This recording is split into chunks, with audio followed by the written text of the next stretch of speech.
I want to talk to you today about why I rarely do a one card reading.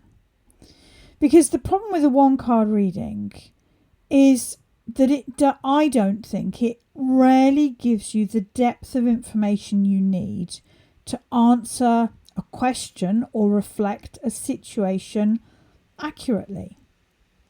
Let's start with High Priestess. I mean, let's be honest, it's a card most people love. Many of us, I think, rightfully connect this with intuition, psychic ability, the divine feminine, Persephone, all of those beautiful, rich, intuitive, psychic, magical, feminine energies that so many of us enjoy. So that if I just pulled this one card, yes, you can trust your intuition to express, is it a positive or a negative? But we've got the cards to make this easier for ourselves. And as soon as you pull, and this isn't a reading as such, I have looked through my deck and consciously chosen these cards to give an example. If my second card is that, I'm like, oh, okay, trouble. Because the High Priestess can also be secrets. She is hidden. She reflects Persephone and, the underworld, things that are hidden. And this can be a nasty, lying, sneaky, vindictive card. These two together, if I've asked about, let's say, a relationship, this might say, be careful.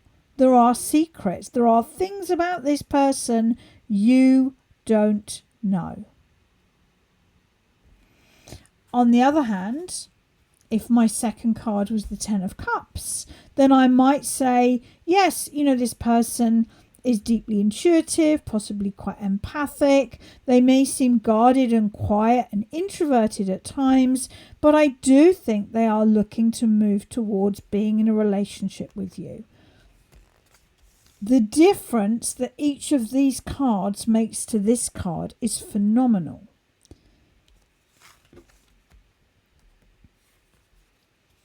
If we add the Four of Swords, then we might suggest, if perhaps the question was about a potential romance or a potential romantic partner, I might say that the person doesn't look to be in a position where they want to be in a relationship.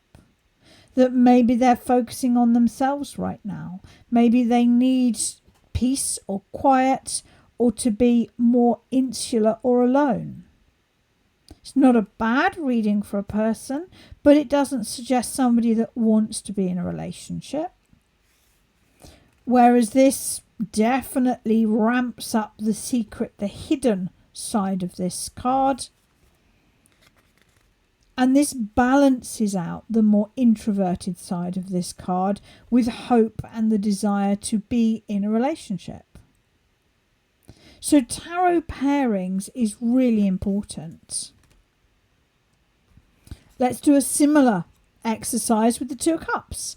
Now, if you've just asked me, I've met someone down the gym, they seem really nice, could this be a good relationship for me?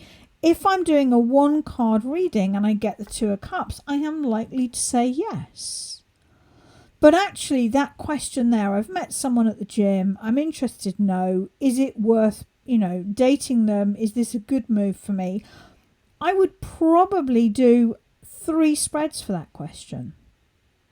I would look at you. I would look at them. I'm not prying or sneaking. I'm looking, are they open for a relationship? Have they noticed you? Are they interested in you? And then I would do the energy between the two of you so that I can understand the situation. Whereas with a one card spread, you just don't get any of that depth. Are they interested in being in a relationship with me? No.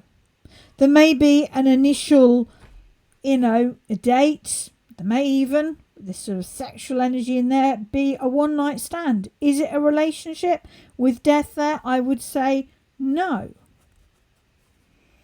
With the Five of Pentacles out there, I would say you're likely to get hurt. You're likely to have a moment of intensity, and then they may well ghost you or ignore you or avoid you. And with the Three of Pentacles, I might say, yes, there's an initial spark there. There's a real connection. And I feel this is somebody who is looking to build a relationship, who is prepared to put the work in. So again, one card, just by adding another card, we really see different sides to this Two of Cups. One more sort of predefined exercise, the Tower. Now, I mean, there are so many cards that I could have pulled to define the Tower. The Tower is the one card that I think most people feel unnerved by. It can mean catastrophic, sudden, unexpected change. But it can also mean conception and sex, basically. Let's not forget this is a phallic symbol. This is the hand of God, the quickening, the seed. You know, it can mean lots of different things. It can mean, I often think when I look at the Tower, is it breakdown or breakthrough? It can mean both. If I'm reading for myself and I get the Tower, my initial thought is going to be, But if the second card is the Knight of Cups, I might be like, okay, I'm going to meet someone. There's going to be a romantic partner and a real sexual feel to it. Fantastic. But if I pulled that, I might think, okay, something is going to hit me from the side here. Maybe I'm going to get ill. Maybe I need to be careful because I might be rushing. I might cause an accident. Maybe I'm nearer to mental breakdown than I thought I was. Two incredibly different readings of the Tower. And I've had both of these at different times for different clients and for myself as well. If I got the Tower and then the Six of Swords, the Six of Swords is about moving on. The Six of Swords is about trusting that you are guided. The Six of Swords is with these soft blue colours in the background. I may not know where I'm going, but I know I'm moving in the right direction. I might think then, okay, I need to go with this. I need to let it fall. I need to just go with this change and trust it will get me somewhere better. And so most of my readings are 9 card spreads with the card at the bottom of the pack. A lot of my even a quick spread for me will be 3 cards. Every now and again, if I am doing a spread either for myself or someone else, and maybe I've done several spreads beforehand, looking at the situation from different angles, then I might just put 1 card down and it might summarize everything I've known up to that point. And then I'd be like, okay, yeah, that says everything I know. But for me, and another way to think about this, let's say in a 3-card reading, let's do a live reading and just to confirm this, just asking the cards, what do I need to know about August? It's currently the end of July, which I cannot believe. What do I need to know about the month of August? The Magician. It's a new start. I am looking forward to August, actually. I've got a lot on and I've worked really hard in July to get ahead of myself so that I can enjoy the month of August. In this What Do I Need to Know 3-card spread is the defining card. But one of the ways I teach this is like saying the colour is blue. Blue is a big colour. It can be light or dark or denim or metallic or turquoise or aqua or teal. We need the cards either side to define this as metallic denim. And these cards either side will define what this new start in August will feel like. I will feel as if I'm letting some things go, some things that are ready to be let go, that are natural to be let go. Now, what this card is going to heavily impact the reading of this card. If this is the Tower, the Ten of Swords, the Six of Pentacles, a difficult card, then this will be made more prominent, more difficult. If this is a more optimistic, hopeful card, then this will feel more like a natural letting go. This could be a card referring to my ex-husband. It could be a card referring to my business or my mindset.